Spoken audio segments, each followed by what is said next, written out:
And what is going on, guys? You're listening to the Realest podcast, and welcome to January 23rd, 2007 edition of Monday Night, the Monday Night Raw review.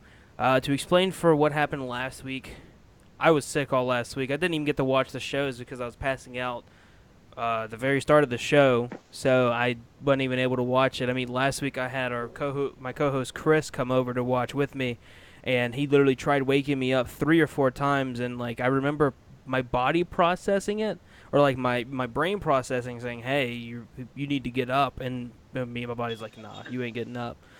But tonight was the go home show for Monday Night Raw, and well, I mean, my thoughts are very simple, and that is, really wasn't that good. It's a shame too because last week was better, and then this week just kind of like it got my hopes up because I see how it progressed last week, and now it's kind of like, just kidding, we're terrible again. Yeah. Um, it, in reality, it's disappointing. I mean, last week, what was it? Or a couple weeks ago, Kevin Owens put Roman Reigns through a table. Was it last week or was it a couple weeks ago? I don't remember. It was last week, and that was Okay, it one of the was things last that week. I really loved about it. That should Roman have Reigns happened being this week. vulnerable That should have happened this week with those two. instead of what we 100%. got with Yes. the cage and you know. It's not all negative about this week. I will say that one positive thing about this week, or what happened tonight, was 100% Triple H's music hitting during the Seth Rollins and Sami Zayn match. That was beautiful, beautifully done. Oh my God, that went crazy. The fans went crazy. It was a very awesome moment. Yeah, it really was. Another thing that's going out in the wrestling world is Kenny Omega rumors keep going on, still going on.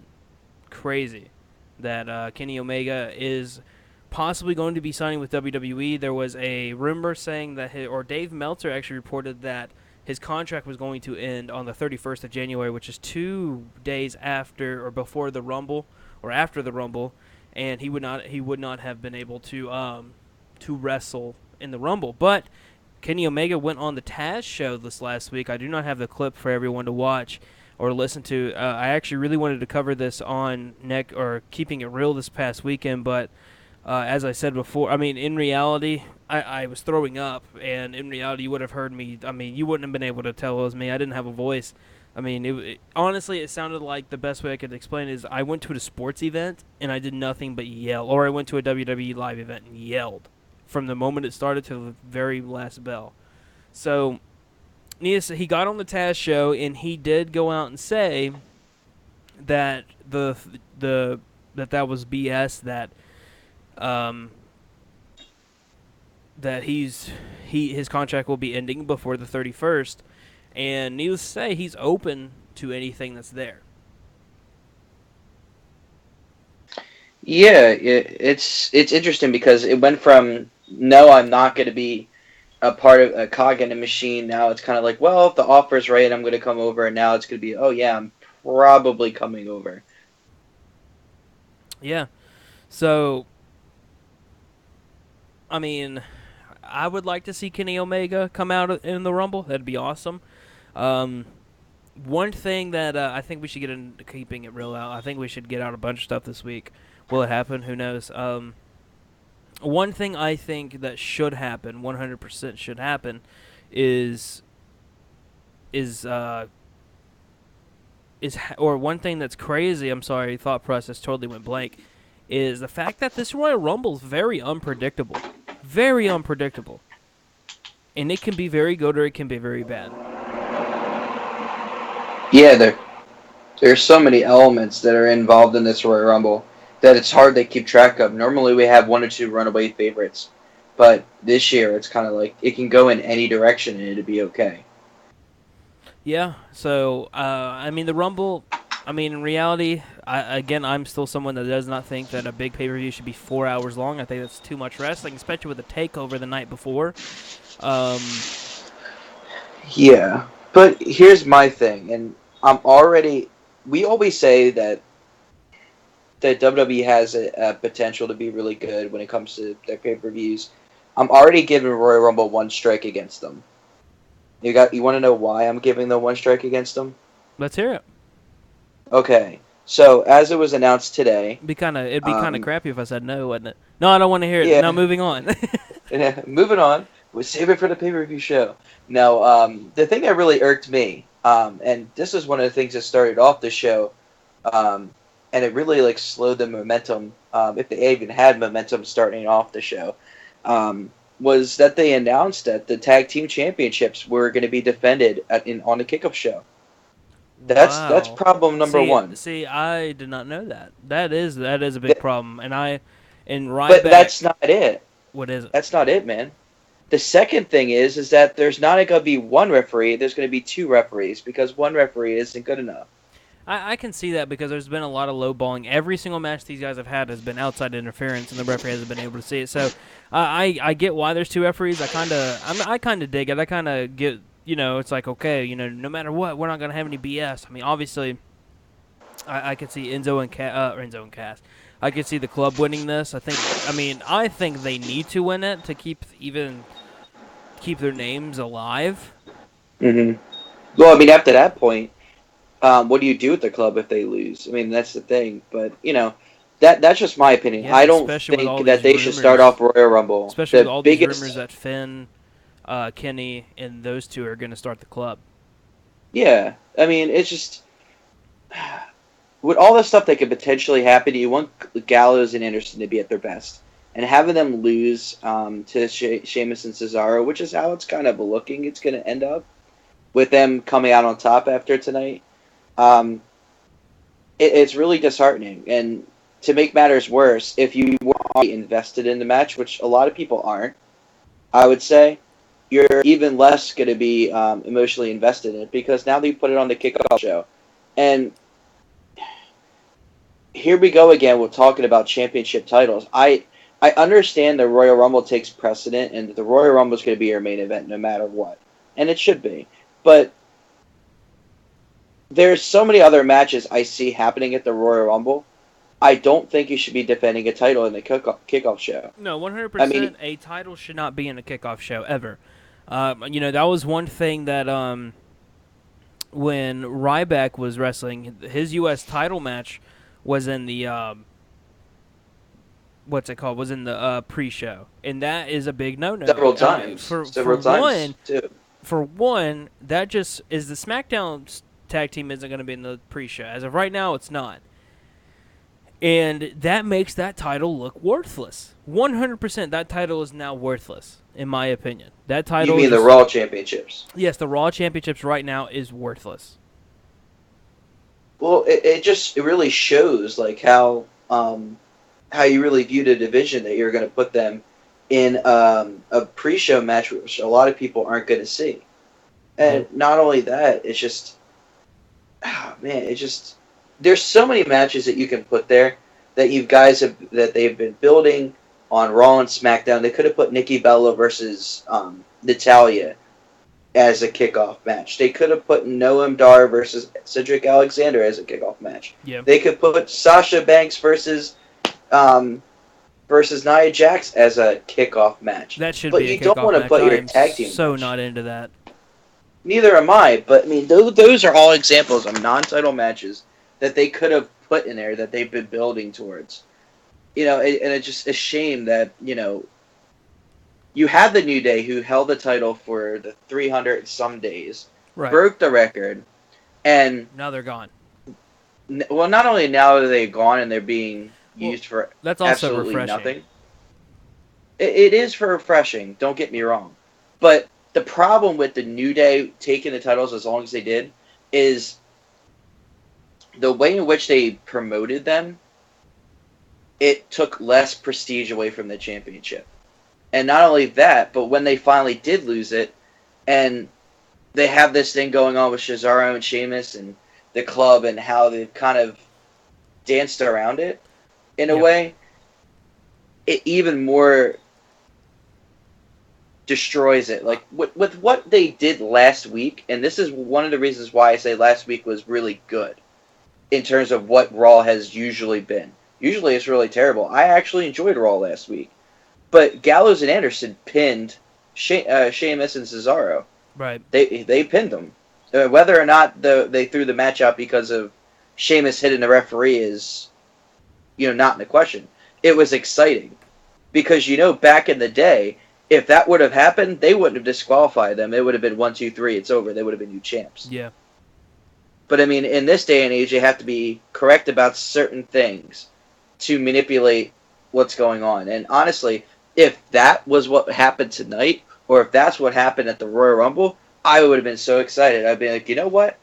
I could see that because Gallo and Anderson didn't win clean, but they looked good. Hmm.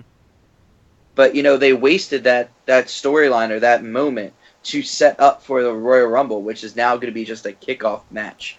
Yeah. So people are not going to give a crap about it. I mean, I'll be honest with you. I didn't plan on doing even talking about the kickoff or watching it. I mean, honestly, I was kind of figuring that we were still going to be live with the kickoff show.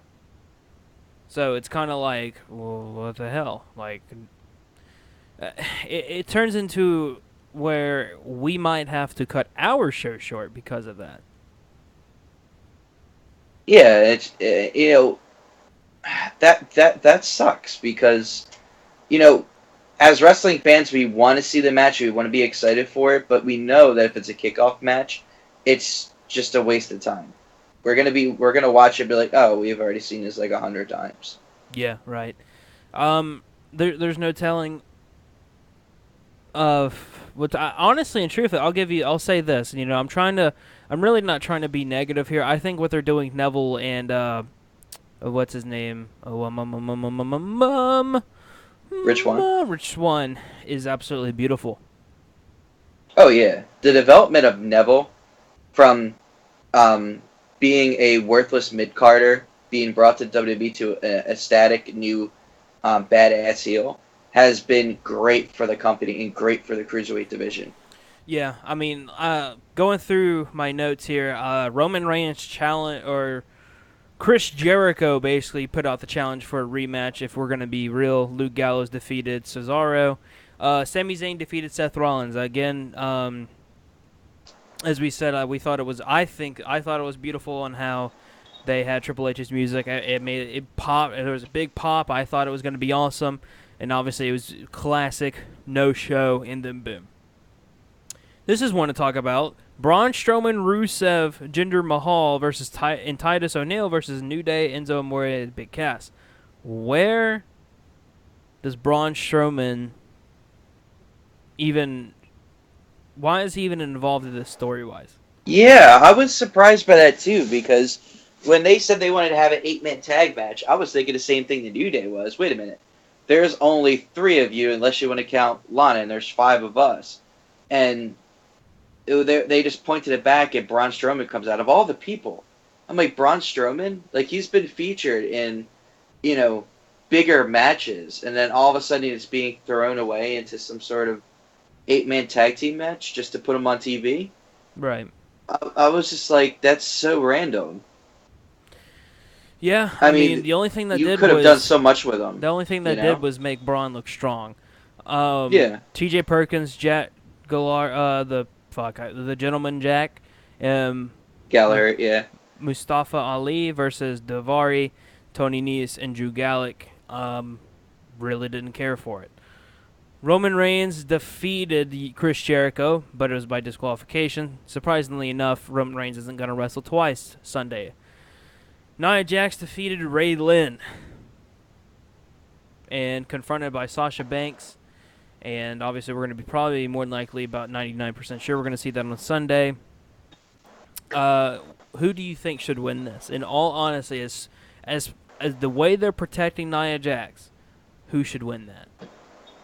In the way that they're protecting Nia Jax, I think it's a no-brainer. I think Nia Jax is who should go away with the victory. In terms of who do I want to see win, I would say Sasha Banks. Because I'm sick and tired of what they've been promoting her as. So that Bayley can parade around and beat Charlotte.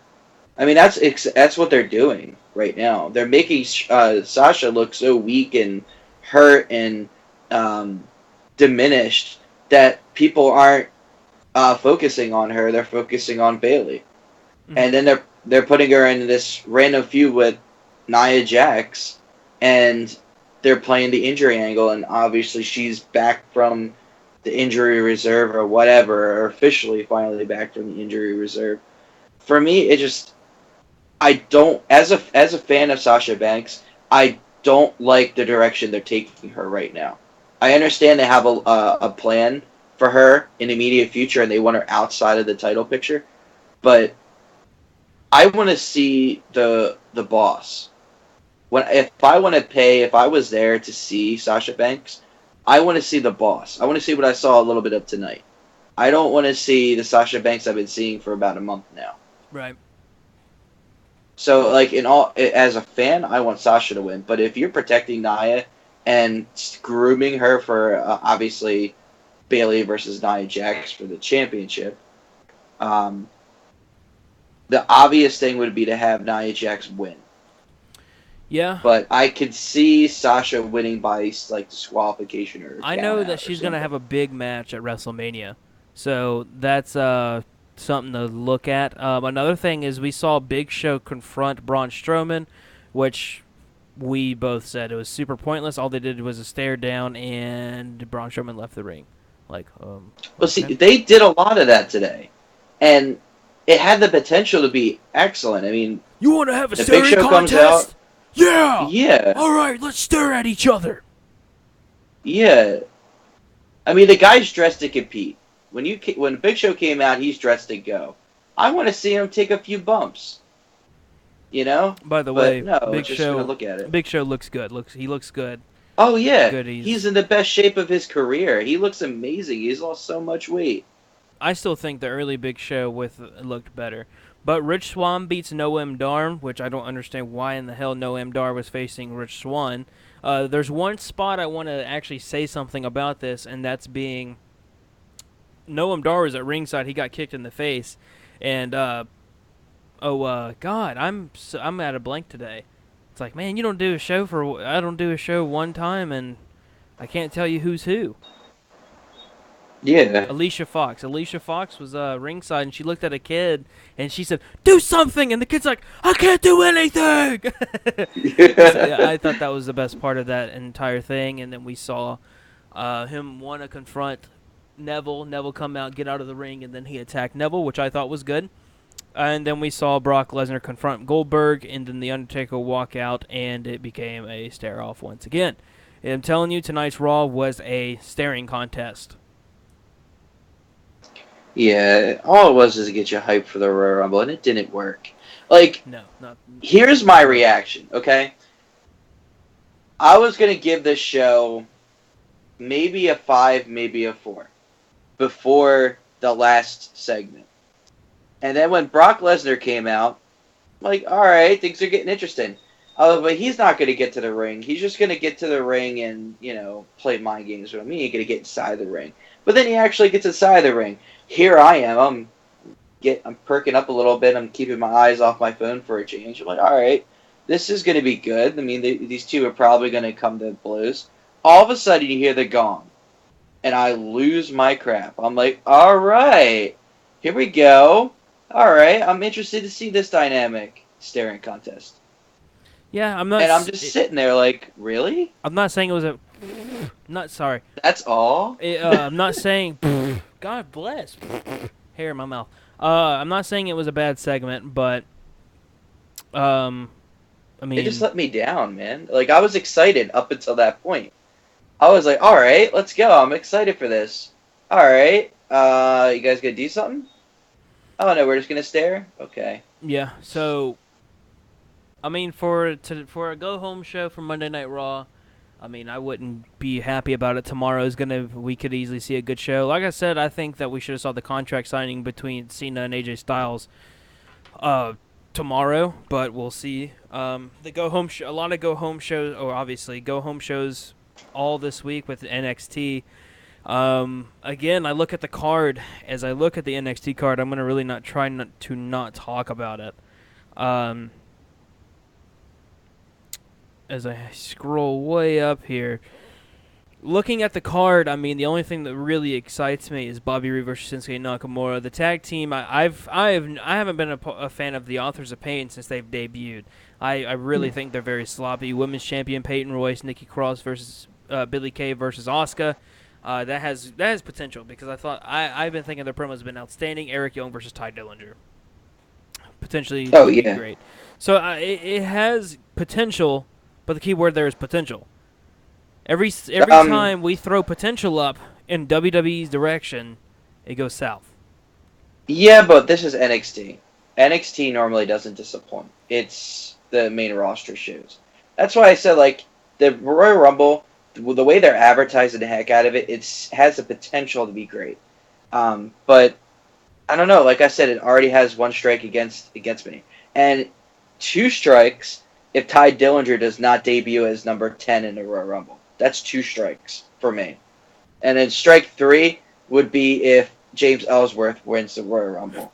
I would be done at that point. I would throw in my fandom as a WWE fan. Mm-hmm. That'll be strike three. I'm done. If those exact things do not happen,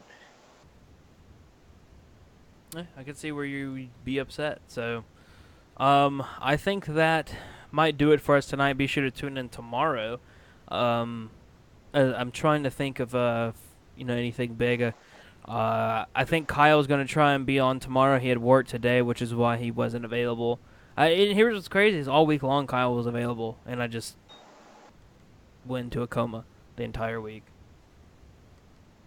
But it happens. I mean, he was literally available all week, and I'm thinking, yes, the band is back together, and that happened. So, my apologies, everyone, for the lack of videos. I mean, literally everything that can go wrong is, well, I wouldn't say wrong. Everything that could happen has happened, and we will hope we're going to be having shows this week.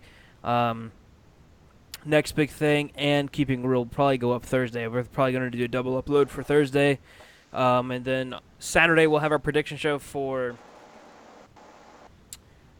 NXT Takeover San Antonio, and then Sunday obviously with our predictions with with the uh, with the Royal Rumble, which our prediction show will be at 4 o'clock Central, 5 p.m. Eastern. It's going to be early, and prediction show for San Takeover will be at 5. If I'm not mistaken, that's what time it is. I want to say it's at 7. I know what time my prediction show is. I just want to make sure that the show is late. That way I don't get something wrong. Of course, the website's not going to load, so I can't tell you. Way to go, website. www.com. Love it. Nice and slow. That's right. I don't care about this Wednesday. Care about this Saturday. Oh yeah, Roderick Strong's going against Andrade Cien. That'll be a good match. Yeah, I mean it's just for. In reality, it's just for Strong. Sadly, Cien has just come in and he's nothing now. Yeah, he wasn't really anything to begin with. Unfortunately, they really when they I brought wasn't him a in fan there, of him it from the looked get like they go. had a plan, but they didn't. I neither was I. I mean, I can't tell you how many times I've Because he went you off said there's against just Ty something about it I didn't Dillinger, and like it. we both knew what was going to happen. But I was not a fan from the get go. I was not a fan.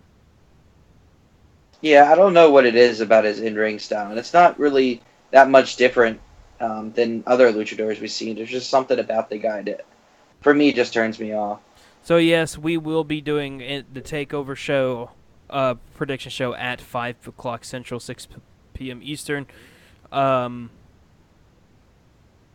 the card as of right now is Roderick Strong versus Andrade Cien Almas, Ty Dillinger versus Eric Young, DIY versus the Authors of Pain, Asuka versus Billie Kay versus Peyton Royce versus Nikki Cross, Shinsuke Nakamura versus Bobby Roode. So that's going to be a potentially a